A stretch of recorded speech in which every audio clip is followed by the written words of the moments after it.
नमस्कार दोस्तों, एक बार फिर से आप सभी का हार्दिक स्वागत है आपके ही अपने इस निशुल्क यूट्यूब प्लेटफॉर्म के ऊपर डॉक्टर गढ़वाल से इंग्लिश।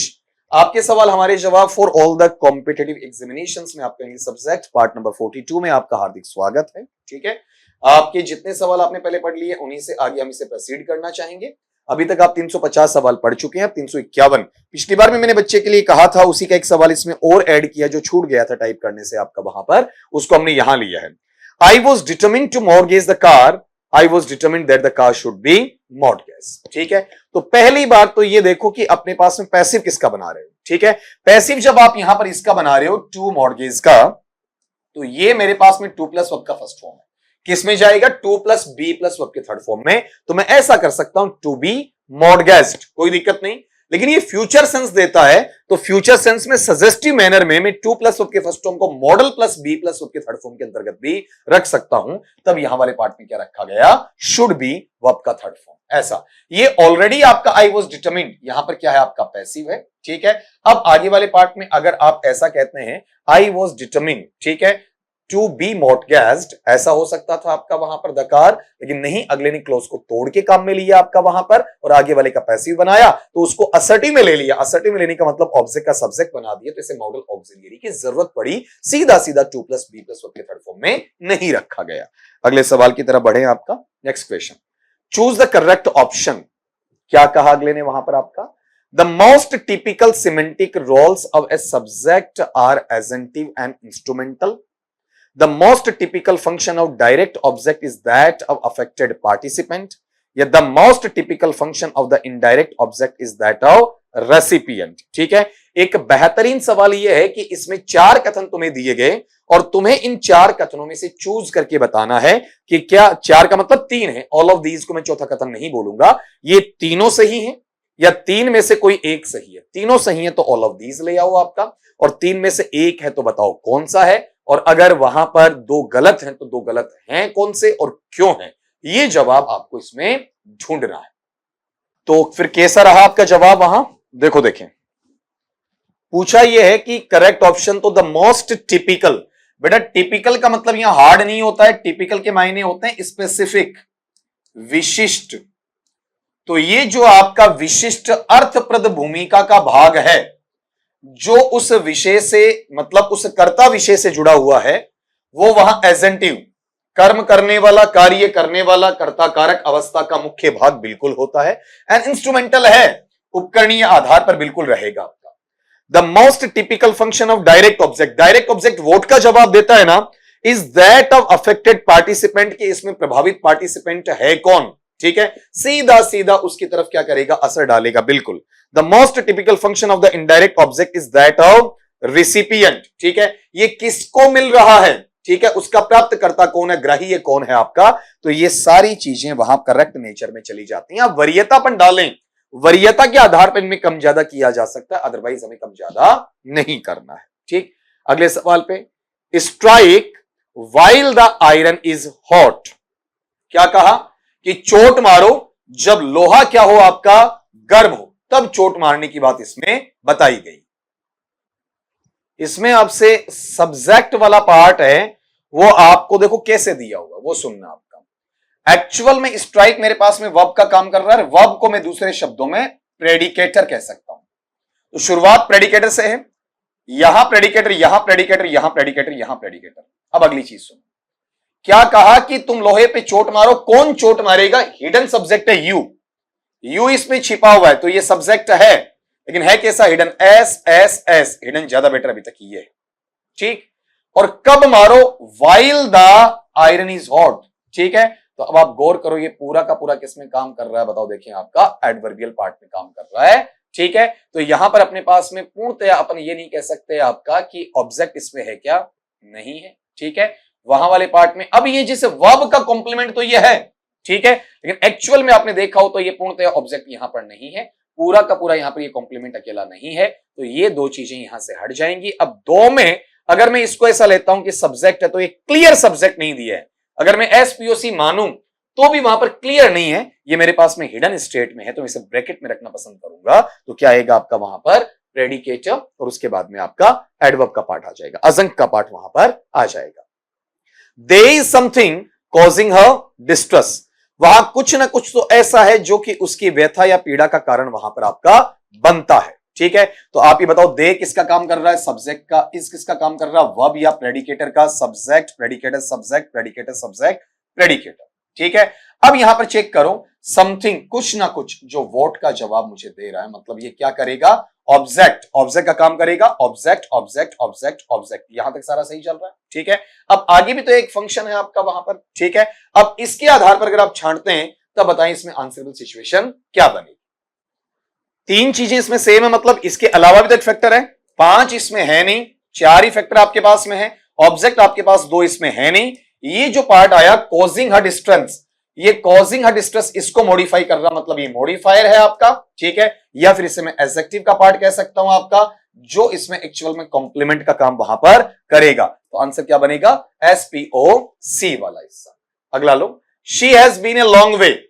लंबे रास्ते पर या लंबे समय से या लंबी दूरी से, दोनों तीनों मीनिंग यहां पर आपका निकाले जा सकते हैं। इसको वहां पर आपको नेगेटिव फेज है उसके अंदर डालना है। तो बेटा ये जो क्वेश्चन तुम्हारे पास में बना कि she has been a long way, तो ये ट्रांसफॉर्मेशन का है। तो आपका सवाल जब परीक्षा में पूछेगा, जो आपने मुझे लिख कर दिया उसमें ऐसा आएगा, ट्रांसफॉर्म द फॉलोइंग सेंटेंस या transformation of the following sentence, और उसके बाद में लिखेगा इनटू नेगेटिव, नकारात्मक वाक्य में उसे बनाइएगा।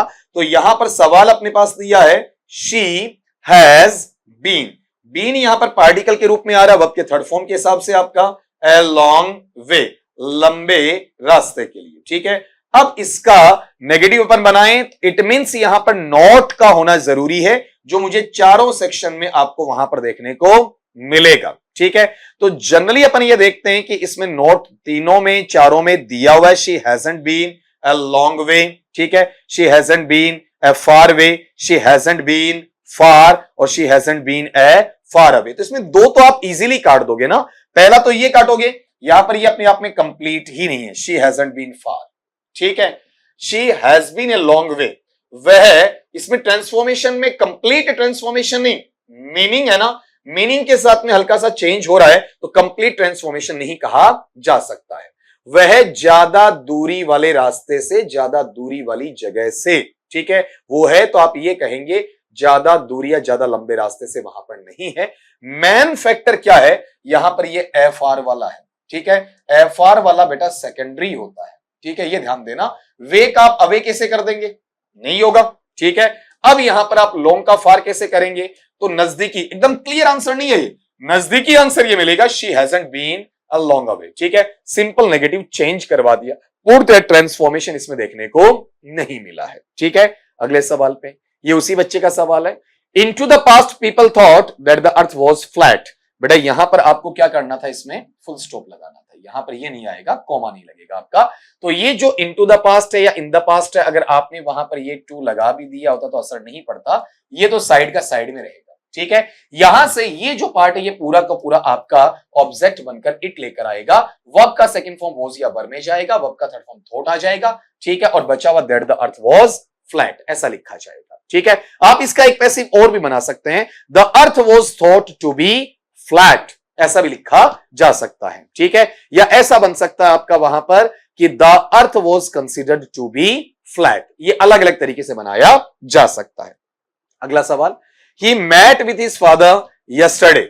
अब यहां बच्चे ने सवाल दिया कि इसे चेंज इनटू पैसिव वॉइस। अपना सेंटेंस है उसमें मेन वर्ब है ना, मेन वर्ब कौन सा आपका, मैट है, और मैट के साथ में फिक्स्ड प्रिपरेशन क्या है, विद है आपका, और फिर आगे लिखा हिज फादर, और टाइम एडवर्ब के तौर पर है आपका कि अपने पास यस्टरडे दिया हुआ है। तो बच्चा ये सवाल पूछना चाह रहा है कि सर इसमें इसका पैसिव बनाएं तो इसका पैसिव वॉइस क्या बनेगा।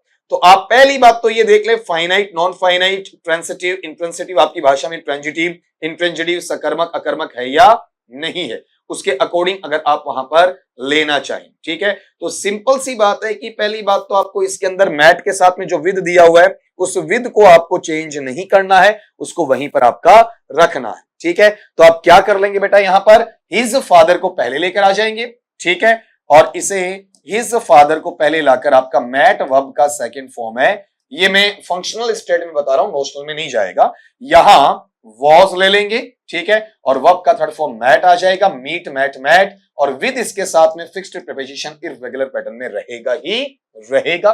ठीक है, अब ये ध्यान रखना कि आपके पास में बचा हुआ टुकड़ा कौन सा है आपका यस्टरडे। आप चाहें तो इसमें ये बाई के साथ में हिम रख सकते हैं, अदरवाइज इसकी कोई आवश्यकता नहीं। बच्चा कंफ्यूज क्यों होता है, कई बार अगला बाई हिम को यहां रख देता तो रख सकता है। ठीक है, आप ये सोचेंगे ये कैसे आया, तो ये विद इसके लिए है और बाई आपका इसके लिए, इस तरीके से आएगा। हालांकि जनरली अपन देखते हैं कि ऐसे सवाल नहीं रखे जाते हैं परीक्षा के अंदर, यहां आपको ज्यादा सोचने की आवश्यकता नहीं है। Which of the following are distributive pronouns, ठीक है, इसमें डिस्ट्रीब्यूटिव प्रोनाउंस हैं तो कौन से, ठीक है। और ये चीज अगर आपने मेरी क्लास देखी है आपका पार्ट्स ऑफ स्पीच में, तो वहां आपको समझ में आया होगा। एप्लीकेशन पे वो क्लास गई हुई है, रिकॉर्डेड के अंदर भी आपका और क्लासरूम वीडियोस के अंदर भी, तो वहां ये समस्या नहीं आनी चाहिए थी। बच्चे ने शायद वो क्लास नहीं देखी है और इसी वजह से उसने ये सवाल वहां पर पूछा है। ठीक है, तभी कहता हूं कि बेटा आपके लिए क्लासेस में जो पढ़ाया जाता है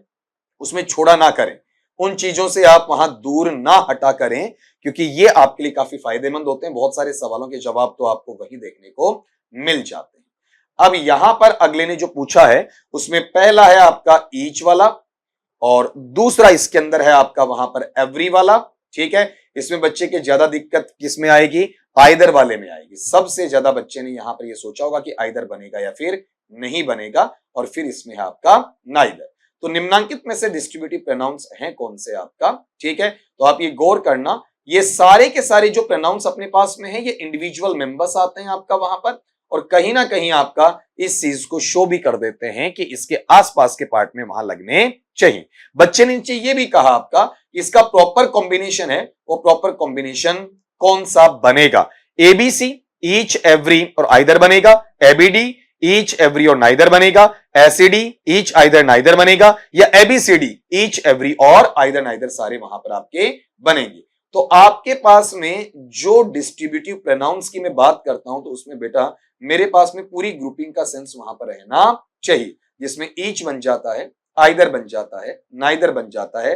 जनरली मैं उसके अंदर किसको हटा सकता हूं, आपका एवरी को हटा सकता हूं। अगर मुझे एकदम बेस में जाना पड़े तो एवरी आउ काम में लेकर जाऊंगा, सेकेंडरी स्टेट में ले सकता हूं, प्राइमरी स्टेट में वहां पर काम में नहीं लूंगा। तो मेरा ग्रुप ये बनेगा ए, सी और डी, जो मुझे यहां पर दिया हुआ है। ठीक है, लेकिन एक रेयर केस के साथ में इसे वहां एप्लीकेशन में या फिर इंप्लीमेंटेशन में रखा जा सकता है, लेकिन वो अपन आउटडेटेड भी कह सकते हैं, ज्यादा एक्सपेरिमेंटल भी कह सकते हैं। लेकिन जो उम्मीद के साथ आपने सवाल पूछा वो ये है, अगर परीक्षा में ऐसा आ गया तो मुझे आंसर कौन सा देना है, एबीसीडी नहीं देना है, मुझे आंसर आपका वहां पर एसीडी इस तरीके से आपका देना है। ठीक है, यहां वाले पार्ट में तो ये सेम का सेम आपको देखने को मिलेगा। ठीक है, ऐसा कैसे पार्ट आ गया, which of the following are distributive pronouns, शायद दो बार वहां पर अलग अलग बच्चों ने वो सेम ही सवाल भेजा होगा, इस हिसाब से आपका टाइप हुआ है आपका। ठीक है, तो इस पर ये ध्यान रखना, अकेले वहां पर इस पार्ट को अपन क्या नहीं मानते, जनरली आपका डिस्ट्रीब्यूटिव नेचर में नहीं मानते, एडजेक्टिवल नेचर के अंदर इसे आपका देखा चला जाता है। ठीक है, अपन ऐसा कह सकते हैं कि एवरी बॉय है, एवरी गर्ल है आपका, सिंपली अपन एवरी आउ ऐसा काम में लिया करते हैं। तो आज के नॉर्मल से सवालों के साथ में अपनी क्लास है उसको मैं कंक्लूजन देता हूं आपका। पिछली क्लास में ज्यादा अच्छे सवाल आए थे, इसमें 2 सवाल काफी अच्छे रहे और बाकी काफी नॉर्मल इजी से सवाल आपको वहां पर देखने को मिले। तो मिलता हूं आपका नेक्स्ट लेक्चर में आपके नए सवालों के साथ में। तब तक के लिए सभी दोस्तों से यही कहूंगा, स्वस्थ रहिए, मस्त रहिए, लेकिन बेटा वहां पर पढ़ते रहिए।